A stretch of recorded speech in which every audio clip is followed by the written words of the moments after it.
Hey guys, my name is Nora Franche, and welcome to the podcast Grateful Blessed Mess, daily reflections for those in the 12 steps. I am a fellow 12-stepper and certified mindset coach, and I am here to introduce you to the value of mindset coaching in your 12-step journey. So if you feel like you are stuck in the steps, if you're slipping and sliding with your abstinence, mindset coaching may help you as it did me, and you can find me at catholicmindsetcoaching.com. These episodes are meant to invite you in to consider the truths of 12-step wisdom and to join in the very real struggle of living them in action. I hope that it feels almost like a mini meeting, and I invite you to contribute your own share on the Grateful Blessedness Facebook group to keep the discussion going. My comments are based on my own experience, so feel free to take what you like and leave the rest. But my hope is to encourage you on your own daily 12-step journey. As they say, you cannot stay clean on yesterday's shower. So without further ado, let's begin.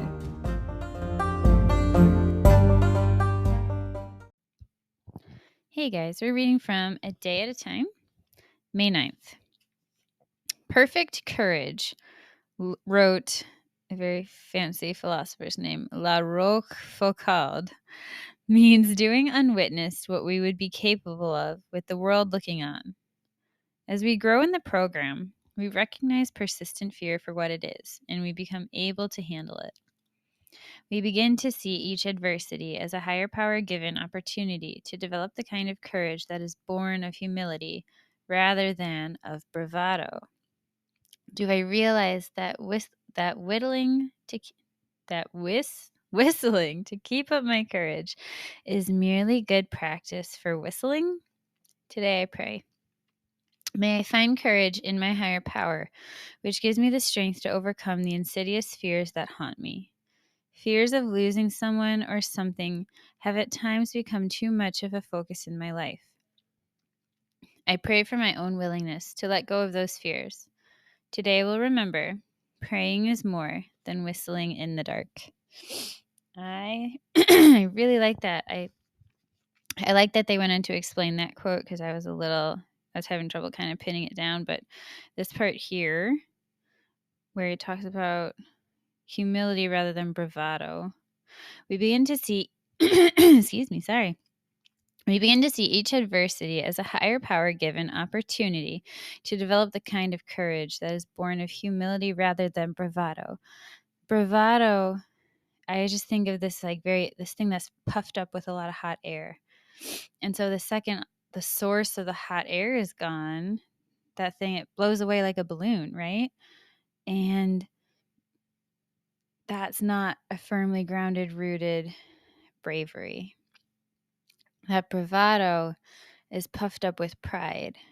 Whereas if there's courage that's born of humility, if there's courage that comes from the source of knowing who you come from and how powerful that source is, all of a sudden, I would say two things happen. I think sometimes things become less scary because we know where to go for safety, for cover. But also we know who has our back. And so it's less scary to look ahead when we know who the person is who's got our back. And I think that's a really big distinction that we learn as we grow in the spiritual program of the 12 steps. So let's say this prayer again. May I find courage in my higher power, which gives me strength to overcome the insidious fears that haunt me. Fear of losing someone or something have at times become too much of a focus in my life. I pray for my own willingness to let go of those fears. And something that's helped me is turning that fear around.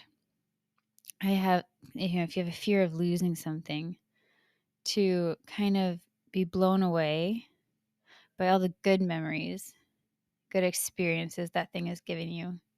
Because that's the gift. That's the gift. And when we focus on the amazing part of something, when we focus on what has been a gift instead of our fear of losing it, if we can focus on, I cannot believe I have 3 days of sobriety. Like, no one can take that away from me. Those days are over. I have 3 days of sobriety. When we focus on that, instead of our fear of, ooh, what if I gave today? All of a sudden we start to wither away. We lose our strength. But remember where you come from and who you are. Remember you have a group, and you'll have that firmly rooted courage that will get you through the day. With that, I pass.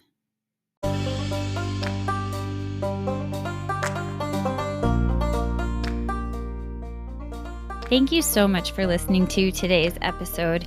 If you feel that mindset coaching could help you on your 12-step journey, please feel free to reach out and find me at catholicmindsetcoaching.com. This is not a replacement for 12-step work. This is something outside of the 12 steps. It is simply something that has a heart for the 12 steps and those who are in it. And so, welcome. If you're here, chances are you may also be a bit of a mess. And I hope that you can learn to find some gratitude in the blessings that have come from your messes.